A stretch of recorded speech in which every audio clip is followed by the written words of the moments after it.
So we're gonna take a look at some of the uh, plants, the veggies that are coming up into season pretty soon. So this one here is passion fruit. It's actually growing pretty fast, and I'm gonna let it climb up the greenhouse here. You see. So I saw a couple flowers the other day. I don't know if they form fruits or not, but it's coming up pretty fast. This is a big amaranth, and behind it is the chayote. So second year I'm growing it, and first year I didn't get any fruit, so I'm giving it another try. I got some of these plants bulbs off from Facebook group, so they were very nice to give me some of the bulbs to start. Okay, and then the pumpkins. These are Japanese pumpkins, kabocha. And here is a flowers, a female flower, kabocha. Okay, I just pollinated this morning, so I don't know if it will take. So here's a kabocha. And then there's some more male flowers as well. Let's see. Yeah, there's some male flowers at the bottom. You see that right there? The yellow ones. Those are the male flowers. Okay, and then some more chayote. Hopefully I will get some chayote this year, because I love these I love to stir fry them with the eggs. They're very delicious. Okay, so this pumpkin here, last year I did not grow any, didn't have any time, so this year I'm going to start growing pumpkin as well. So I've been removing this tendrils from the chayote and give it to the chicken. Chicken likes it. And then here is tomato plants with bittermelon. So look at the flowers, the tomato plant flowers. They're flowering now. So again, I'm removing the tendrils from these vines for the chicken, because the chicken loves them.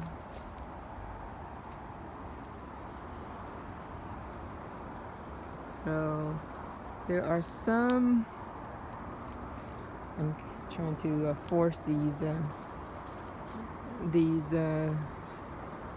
bittermelon to climb up this trellis that I made for them.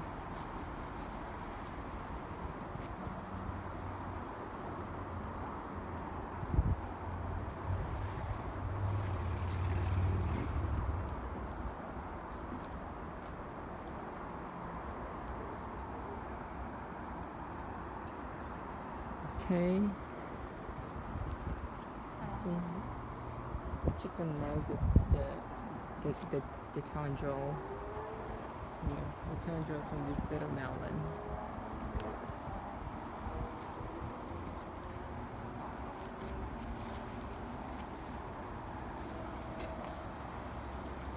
So I'm trying to shape these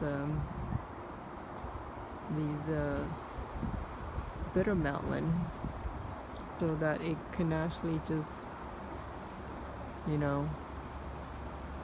be controllable. See?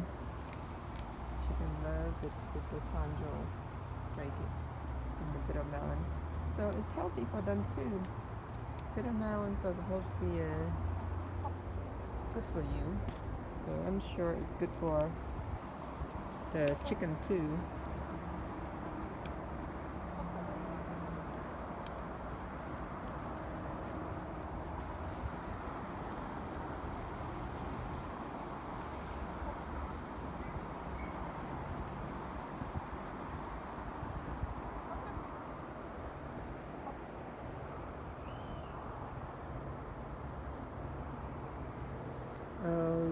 yeah, the bittermelons are coming into season now too. They're almost ready for harvesting. So I like to scramble them, stir fry with eggs. You know, kind of like scrambled eggs with bittermelon. It's really good. It's delicious and it's healthy for you too. So it's somewhat looking small and not that big. So I'm not sure if it's the variety or the, because I plant them in pots, too many plants in a pot there.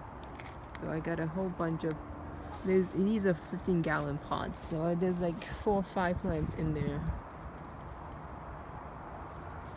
So lots of melons right now forming. And then I started some lemongrass and tomato in the other pot. So this year's gonna be a lot of tomatoes and bittermelon. Okay.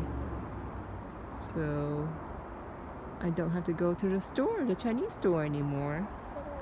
I can just come back here to my backyard and pick whatever I want to eat for that day. So you see, lots of bittermelon. There's more here. Okay. And then I also have beanstalk. These are long yard beans. So I have long yard beans and bittermelon. Okay, and then pumpkin and chayote. So the chayote, the chicken's been, they love eating the leaves of the chayote.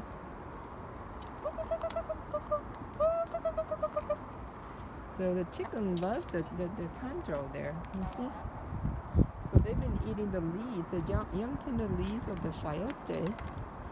I have to protect it with this cage here. They also eat the leaves of the pumpkin too, you see? You see these leaves here? They've been eating that. The leaves off. So they nibble on the leaves. So this too. You see how the shape of the leaves is? They've been nibbling off those leaves.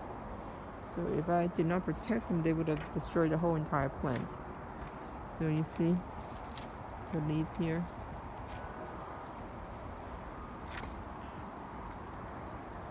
Okay. Then we're gonna go take a look at the luffa. There are 2 different types of luffa that I'm growing. There's angle luffa and the round luffa. Okay, so here's some more pumpkins.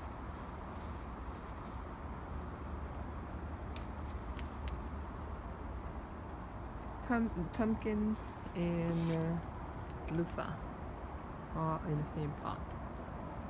So there you go. You can see the luffa here.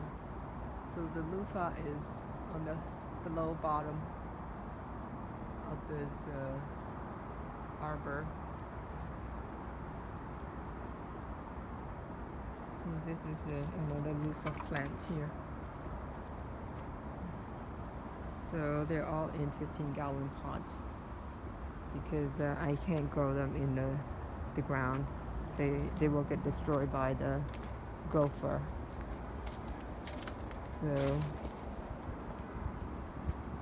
some more luffa, and then I got string beans as well. String beans and some more string beans here. And then looks like the rats might have bitten the tips off of this one luffa. You see, and you see the tip here gone. Okay, so that's why I have the cables. They make those cables suspended. Lots of ants too. So string beans, and looks like there's a lot of luffas here. Luffa here and here. Okay. So these here are the luffa, the round type. There's a lot of them. The round type, and then the angular luffa versus the round. So there's a lot of rounds right now. Seems like they produce much more than angular. These round types.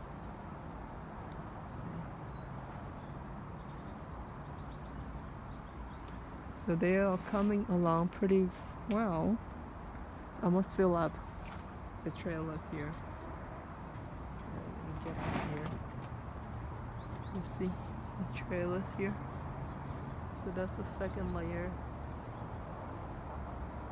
The trailers.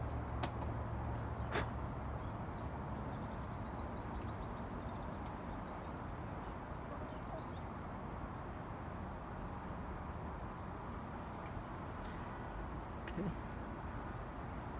See these cables here. I suspend them, across, so that the rats won't be able to eat off the tips of these tender vines.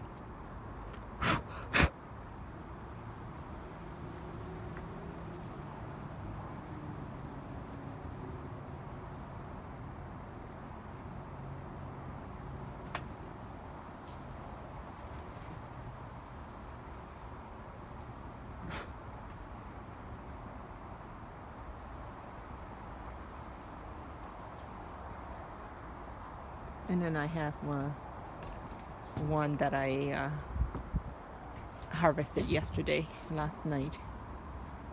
So I'm gonna have it for dinner, stir fry with eggs. See, these are the angle versus the round type. So, so much bigger. So much bigger. So that's it's probably about over a pound, So good for dinner. They're very good. I prefer them over zucchini. I don't like zucchini at all. Luffa tastes so much better. They're sweet and it has a very unique taste. And when you stir fry them with eggs, it's very soft and tender. So you have to make sure that you pick them, while it's young. If you let it grow,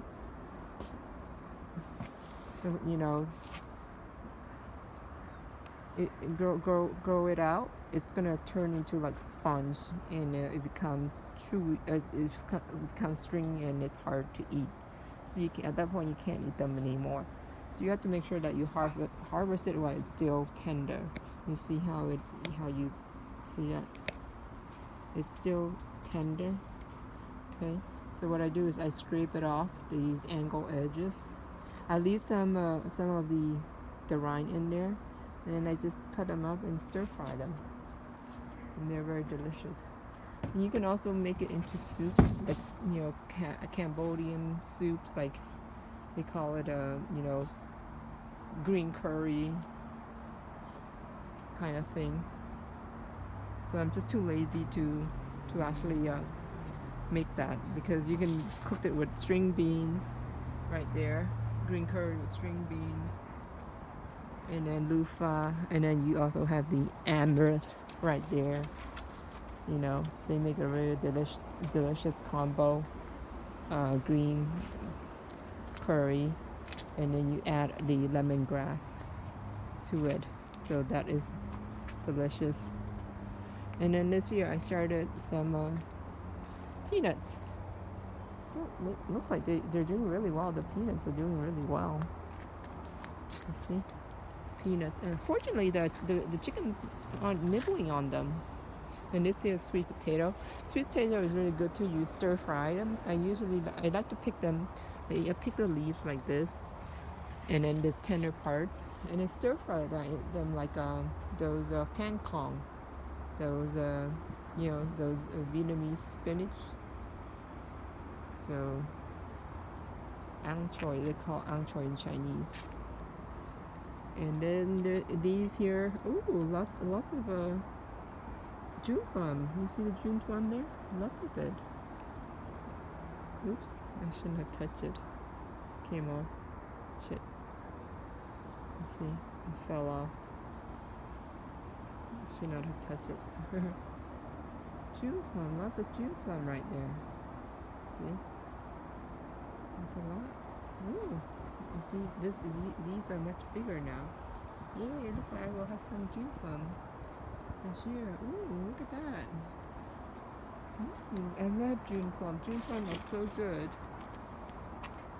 You can eat it green, or you can eat it wait until it's yellow. So when you turn yellow and soft, it has more flavor. It's more flavorful than in the green type. The green type is crunchy and it has refreshing flavors too. Similar to a crunchy nectarine, but it tastes better than crunchy nectarine. Okay. So I will have to bring this tree. I left it out here in the winter, so it died back. So I'm gonna have to bring it, cover it, this winter, so that it doesn't die back like that.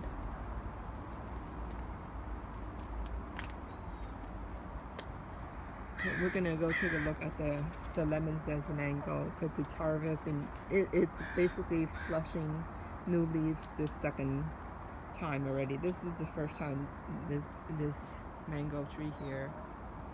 You see all the flushes has hardened up, so the leaves have hardened up. It looks really nice and healthy. So we're gonna go take a look at the lemon zest.